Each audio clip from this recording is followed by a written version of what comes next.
안녕하세요. 척추마디TV 손영훈 한의사입니다. 오늘은 허리협착증 환자가 알아야 할 5가지에 대해서 살펴볼 텐데요. 허리협착증 환자가 꼭 알아야 할 5가지 차근히 설명해 드릴 테니 영상 잘 시청해 주십시오. 첫 번째는 일상생활에 허리에 부담이 덜하는 자세로 일상생활을 바꿔야 합니다.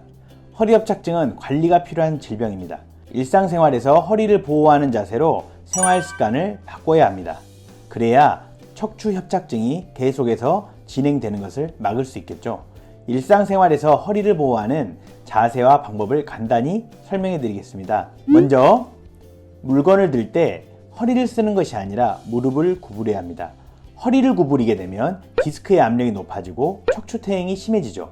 그래서 무릎을 구부려서 허리를 보호해 주셔야 합니다. 두 번째는 물건을 들 때 물건을 몸에 밀착시켜서 들어야 합니다. 물건을 몸에 밀착시키지 않고 멀리에서 들게 되면 허리에 더욱 많은 힘이 실리게 되어서 허리의 협착과 퇴행이 빨라지게 됩니다. 자, 셋째, 의자에 앉는 것은 최대한 피해야 합니다. 의자에 앉는 것이 허리에 매우 좋지 않죠.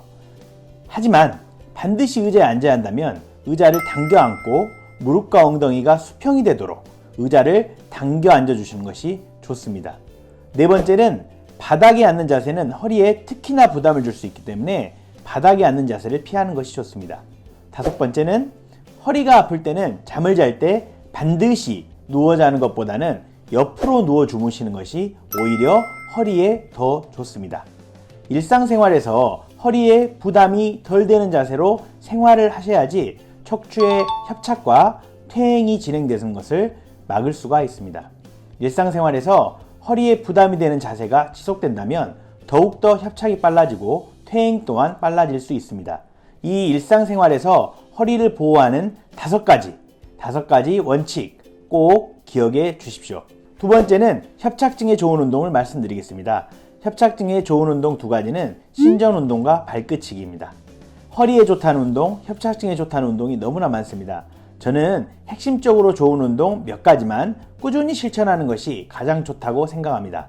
먼저 신전운동입니다. 신전운동은 허리를 신전시켜준다는 것입니다. 반드시 누운 상태에서 한 다리만 다리 전체를 들어 올려주세요. 그리고 1, 2, 3을 세고 천천히 내리는 것입니다. 자, 다리를 누운 상태에서 한쪽 다리만 쭉 들어 올리고 거기서 1, 2, 3 이렇게 세고 다시 내립니다. 또 다시 들어 올려서 1, 2, 3 이렇게 셋을 세주시면 되는데요. 한쪽 다리씩 20번씩 해주십시오. 자, 두 번째는 발끝치기입니다. 발끝을 치게 되면 고관절 운동이 일어나 척추가 교정되는데 도움을 줄 수 있습니다. 또한 발끝을 치게 되면 발끝까지 혈액순환이 되어 협착증 환자분들께 매우 좋습니다. 협착증 환자분들을 보면 일자허리를 가지고 계시거나 혈액순환이 잘 되시지 않는 분들이 많습니다. 그래서 발끝치기를 하게 되면 척추가 교정되어 일자허리가 좋아질 뿐만 아니라 혈액순환이 되면서 협착증의 증상도 완화되게 됩니다.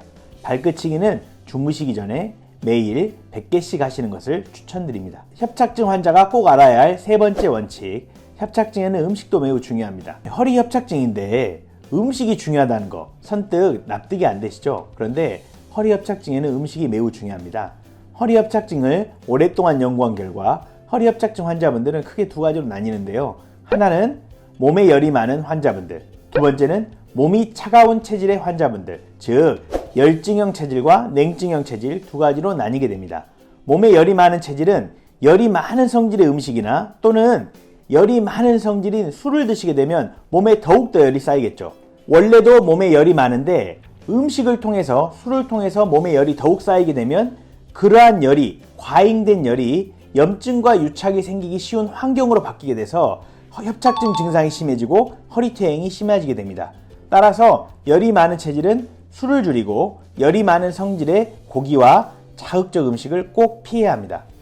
두 번째는 몸이 차가운 냉증형 체질의 경우에는 한식 위주의 식사가 아닌 빵, 면, 떡, 인스턴트 같은 음식을 섭취하는 경우가 많습니다. 두 번째로 몸이 차가운 냉증 체질의 경우에는 따뜻한 성질의 한식 위주의 식사가 좋습니다. 허리협착증 환자가 알아야 할 4번째 원칙에 대해서 말씀드리겠습니다. 자, 협착증에 운동, 음식 외에 혈액순환과 수면도 중요합니다. 자, 허리 협착증의 건강한 극복을 위해서는 혈액순환 능력과 수면의 질이 매우 중요합니다. 진료를 하면서 혈액순환이 평소 좋았던 분들이나 수면 상태가 좋은 분들은 허리 협착증이 생겨도 증상이 심하지 않았으며 보다 빨리 치료되는 경향이 있었습니다. 하지만 손발이 찬 혈액순환이 잘 되지 않는 분들, 잘 깨고 한번 깨면 잠을 쉽게 들지 못하는 수면장애를 갖고 계신 분들은 MRI의 협착증 정도에 비해 증상이 더욱 심한 경우가 많았습니다. 즉, 협착증 환자분들은 협착증의 증상을 완화시키고 협착증이 더 진행되는 것을 막기 위해서는 혈액순환과 수면 상태를 꼭 관리하고 치료해야 합니다. 이러한 혈액순환과 수면 상태를 호전시키는데 앞에서 말씀드린 발끝치기가 큰 도움이 됩니다. 추가로 혈액순환과 수면 상태에 강점이 있는 한의학 치료도 꼭 활용해 보시면 좋을 것 같습니다. 자, 허리 협착증 환자가 알아야 할 5번째 원칙. 허리 협착증은 유착을 해결해주는 치료가 매우 필요합니다. 자, 유착이 무엇이냐? 유착은 딱딱하게 굳은 인대와 근육을 말합니다. 인대와 근육이 딱딱하게 굳게 되면 척추뼈를 잡아당기는 힘이 심해지고 척추 내부의 압력이 높아집니다. 그러면 협착증 증상이 더욱 심해질 뿐만 아니라 협착증이 빨리 진행되겠죠. 따라서 협착증 치료를 위해서는 딱딱하게 굳어져 있는 인대와 근육을 풀어주는 것이 필요합니다. 그런데 이렇게 굳어있는 인대와 근육을 풀어줄 수 있는 방법이 마땅치가 않습니다. 이럴 때 좋은 치료가 바로 도침요법입니다.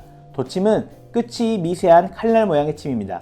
미세한 칼날 모양의 침이기 때문에 칼도 한자를 써서 도침이라 부릅니다. 도침은 굳어있는 인대와 근육을 간편하게 풀어낼 수 있는 치료이며 딱딱해진 유착으로 인해 통증과 증상이 더욱 심해진 허리 협착증 환자분들께 매우 좋은 치료입니다. 따라서 허리 협착증 증상이 있으신 분들이라면 도침 치료를 꼭 고려해 보시길 부탁드립니다.